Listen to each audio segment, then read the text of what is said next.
नमस्कार बच्चों, मैं आपका शिक्षक अरविंद आप सभी बच्चों का स्वागत करता हूं आपके अपने यूट्यूब चैनल अरविंद बिडलान में।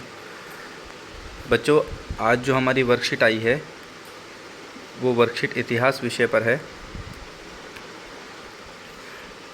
इतिहास विषय पर वर्कशीट है। वर्कशीट नंबर है 25, विषय सामाजिक विज्ञान इतिहास, कक्षा 8वीं की वर्कशीट है। वर्कशीट का जो टॉपिक है मुग़ल साम्राज्य के ऊपर वर्कशीट है और डेट भी यहाँ आप लोगों को मेंशन है 27/10/2021। ठीक है, शिक्षा निदेशालय राष्ट्रीय राजधानी क्षेत्र दिल्ली से वर्कशीट आपको भेजी गई है।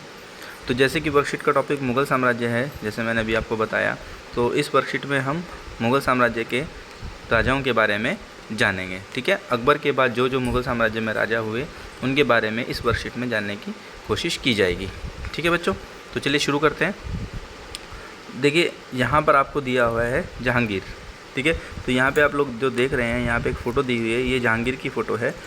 जहांगीर का जो टाइम पीरियड है वो शुरू होता है 1605 से लेकर 1628 तक। ठीक है, ये जहांगीर का टाइम पीरियड है। जहांगीर इस समय जो था ये राजा था, क्योंकि 1605 में क्या होती है, 1605 में अकबर की मृत्यु हो जाती है। अकबर जो है ये मर जाता है 1605 में, और अकबर के मरने के बाद जहांगीर जो है राजा बनता है और 1628 तक वो राजा रहता है। ठीक है, तो चलिए जहांगीर के बारे में देखते हैं।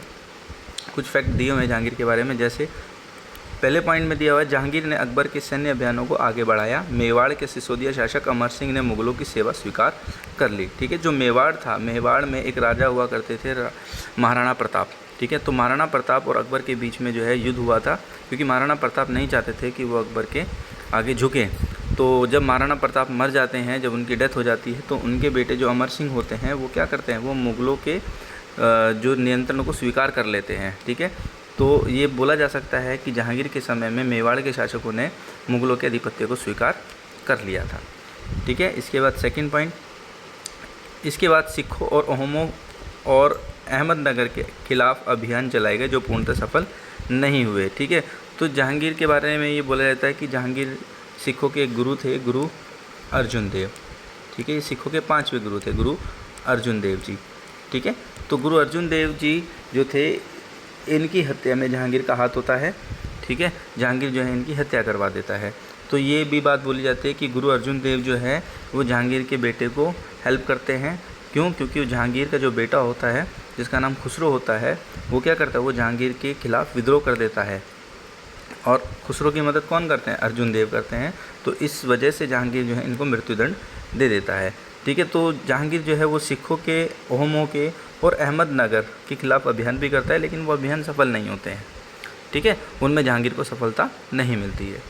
तीसरा पॉइंट, जहांगीर के शासन के अंतिम वर्षों में राजकुमार खुर्रम, जो बाद में सम्राट कहलाया, उसने क्या किया, विद्रोह कर दिया। तो खुर्रम जो था ये भी जहांगीर का एक बेटा था। खुसरो और खुर्रम जहांगीर के दोनों बेटे थे। तो खुर्रम ने क्या करा, खुर्रम ने भी विद्रोह कर दिया, और खुर्रम जो था ये बाद में क्या बनता है, इसे बाद में क्या बोला जाता है, यही जो है शाहजहां की उपाधि से राजा बनता है। ठीक है, तो ये भी अपने पिता के खिलाफ विद्रोह कर देता है। कौन? खुर्रम।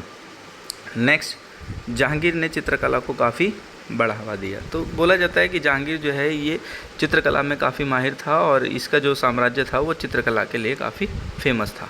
ठीक है, नेक्स्ट, नूरजहाँ का जहांगीर के दरबार में काफ़ी प्रभाव था। वह एकमात्र मुग़ल शासिका थी जिसके नाम पर सिक्के चलाए जाते थे। ठीक है, तो नूरजहाँ जो थी वो जहांगीर की क्या थी, जहांगीर की वाइफ थी।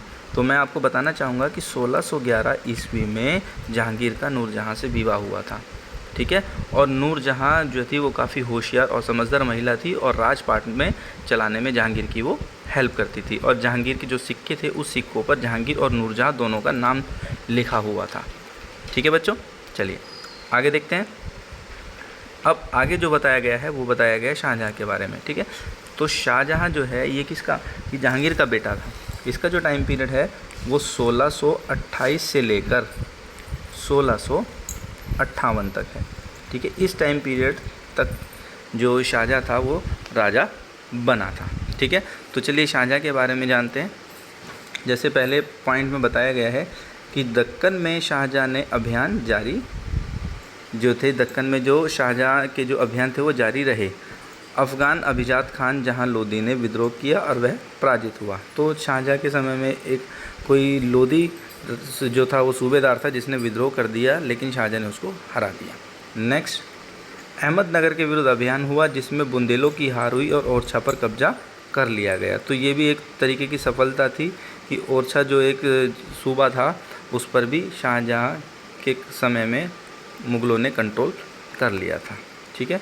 इसके बाद उत्तर पश्चिम में बल्ख पर कब्जा करने के लिए उज़्बेकों के विरुद्ध अभियान हुआ जो असफल रहा।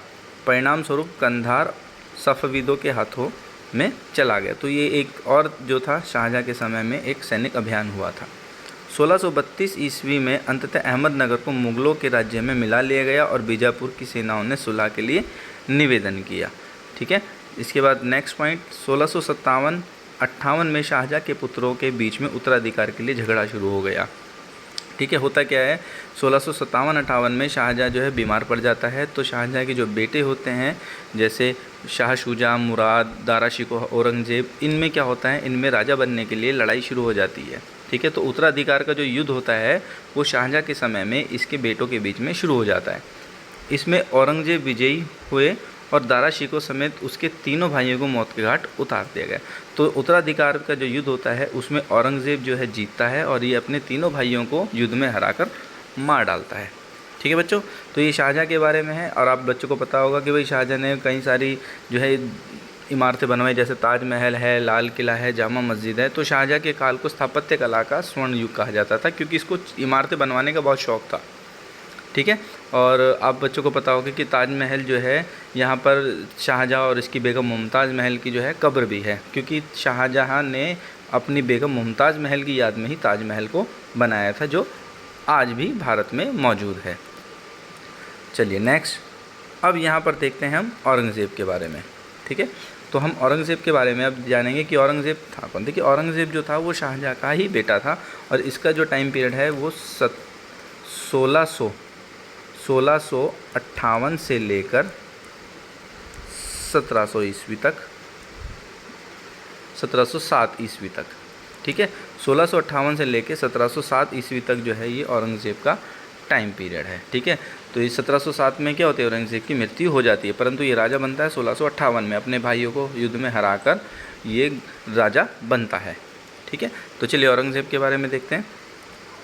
अब औरंगज़ेब के बारे में जैसे बताया गया है कि औरंगज़ेब को उत्तर भारत में सिख, जाट और सतनामियों और उत्तर पूर्व में अहोमों और दक्कन में मराठों के विद्रोह का सामना करना पड़ा। तो औरंगज़ेब का जो समय पीरियड था वो विद्रोह को दबाने में चला गया।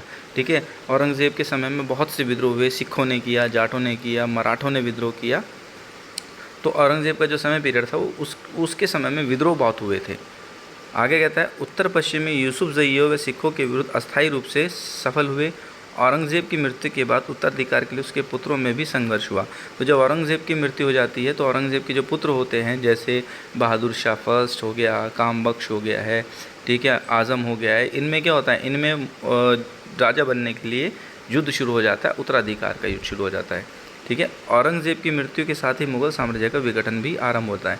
तो औरंगज़ेब की मृत्यु के बाद जो भी राजा बनते हैं मुग़ल सल्तनत में, मुग़ल साम्राज्य में, वो इतने ताकतवर राजा नहीं होते हैं।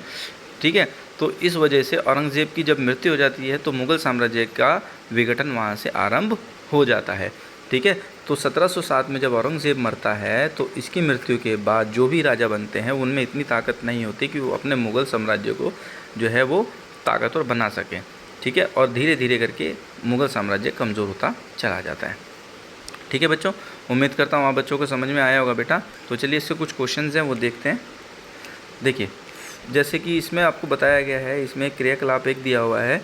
तो इसमें क्या बताया गया, इसमें बताया गया कि मुग़ल सम्राट में शाहजहाँ को उनकी स्थापत्य कला, इमारत और वास्तुकला की उपलब्धियों के लिए अधिक याद किया जाता है। उनसे जुड़े कुछ स्मारकों के विषय में जानकारी एकत्र कीजिए। तो जैसे कि आपको मैंने बताया था कि शाहजहाँ ने ताजमहल बनवाया था, लाल किला बनवाया था, जामा मस्जिद बनवाई थी। तो आपको इनसे जुड़ी चीज़ें जो है नेट से, आप नेट की हेल्प से जो है वो देख सकते हो। ठीक है। तो ये आपकी एक तरीके से एक्टिविटी हो गई है जो आपको खुद करनी है। इसके बाद आगे देखिए, इधर आपको एक प्रश्न दिया हुआ है। इसमें क्या बोला गया, इसमें बोला है निम्नलिखित प्रश्नों के उत्तर दीजिए। जैसे प्रश्न फर्स्ट है, इसमें बोला है शाहजहाँ के विजय अभियानों पर एक नोट लिखिए। तो शाहजहाँ के विजय अभियानों पर अगर हमें नोट लिखना पड़े तो हम यहाँ से लिख सकते हैं ये देखिए यहाँ पर हमें दिया हुआ है, ये देखिए यहाँ से लेकर हम लोग लिख सकते हैं यहाँ तक। ये सब शाहजहाँ के विजय अभियानों के बारे में है, ठीक है। तो इसका उत्तर जो है वो यहाँ से यहाँ तक हम लिख सकते हैं, ठीक है। तो ये शाहजहाँ के क्या है, विजय अभियान है। नेक्स्ट आगे क्वेश्चन में कहता है, देखिए सत्य और असत्य बताना है हमें। तो पहला क्वेश्चन हमें दिया है नूरजहाँ शाहजहाँ की पत्नी थी। बिल्कुल गलत है, नूरजहाँ शाहजहाँ की पत्नी नहीं थी। नूरजहाँ किसकी पत्नी थी? नूरजहाँ थी जहांगीर की बीवी, ठीक है। नूरजहाँ जहांगीर की पत्नी थी, ना कि शाहजहाँ की पत्नी। तो ये रॉन्ग है, ठीक है। नेक्स्ट आगे कहता है औरंगज़ेब जहांगीर का पुत्र था। देखिए औरंगज़ेब जो था वो जहांगीर का पुत्र नहीं था। औरंगज़ेब जो था वो किसका पुत्र था? ये था शाहजहाँ का पुत्र।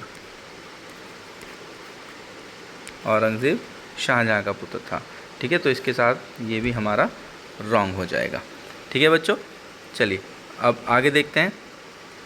अगले क्वेश्चन में कहता है क्रियाकलाप 2 में